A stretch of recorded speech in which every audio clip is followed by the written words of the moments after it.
Hello. Today I'm here to talk to you about ticks. You may be asking yourself, why would anybody want to talk about ticks? Well, for me, I would be thinking the same thing you were if my topic just didn't come up and bite me. I was out at a new hunting lease. The one that I purchased this year, I was doing some walking around. I did the walking around all day long. Didn't have any issues. It was cold outside, so I didn't expect anything. Walked home, took a shower, got in bed, went to sleep, woke up the next morning, was putting on a shirt, and I felt a brush on my right side. I was like, what is that?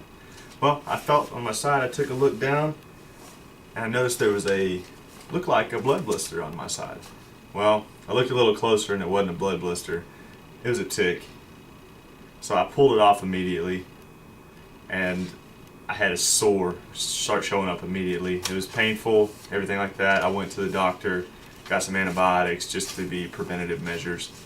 I'll talk to you and I'll show you a little bit about how the actual sore looked later.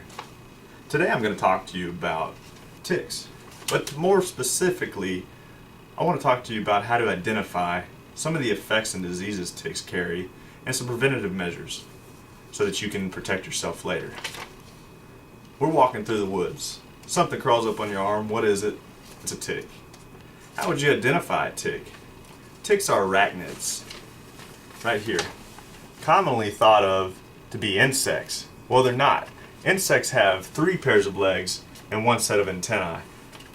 But an arachnid has 4 pairs of legs and no antennae. They can be closely related to a spider, a mite, and a scorpion. There are 2 types of ticks. This one here is a hard tick. You can tell that it's identifiable by the hard shell or shield that is located right here, which starts directly after their mouthpiece, sometimes misidentified as their head. The other type of tick is a soft tick.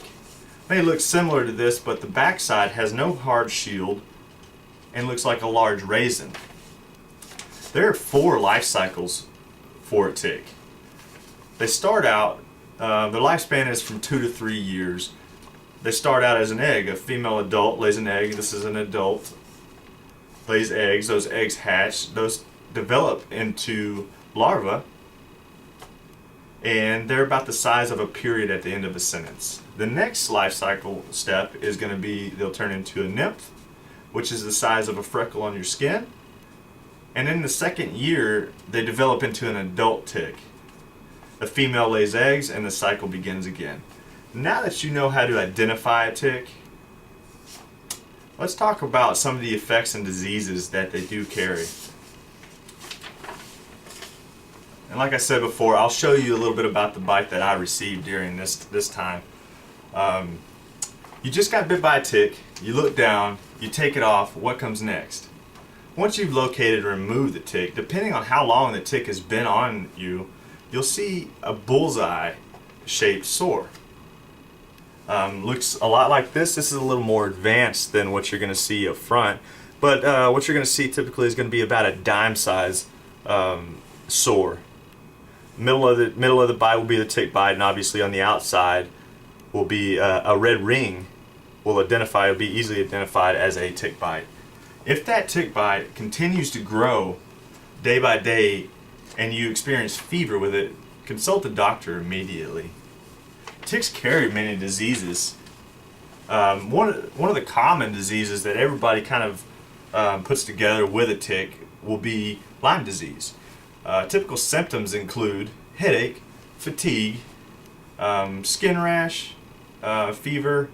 If left untreated, infection can spread to your joints, your heart, and your nervous system. Could cause a lot of issues. Another common disease is called STARI, Southern Tick Associated Rash Illness. The rash may be accompanied by fatigue, headache, muscle, and joint pains. Those are the 2 most common that you'll see. Those are the ones that I'm going to cover today. Now, if you get one of those, see a doctor immediately. But in the meantime, some preventative measures that I've done some research on is the best way to prevent tick bites is to avoid infested tick areas. But if you find yourself in the woods or in a tall grass or weeds, here are some of the things that you can do to prevent tick bites. wear protective clothing. Just long sleeves, boots, and pants. What you can also do is you can tuck those pants into your socks and tape where they actually meet up. That's going to help you from them, because ticks crawl up.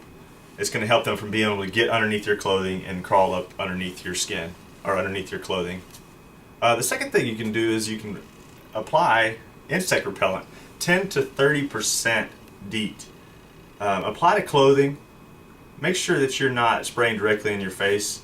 I personally have done this before during a hunting trip or a camping trip, and your lips will go numb. It's not very smart to do that. Around your home, you can make your house unattractive to ticks by mowing your lawn, cutting your weeds down, cleaning up bird seeds and old piles of wood that you may have laying around your house.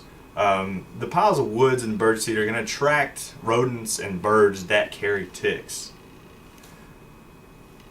You can apply these preventative measures to significantly decrease your chances of ticks. My purpose today was to educate you and help you better identify and prevent exposure to ticks. Hopefully I've done that. Today I talked to you about ticks, but more specifically I talked to you about the effects, how to identify some of the diseases and preventative measures. Thank you for listening, and have a great day.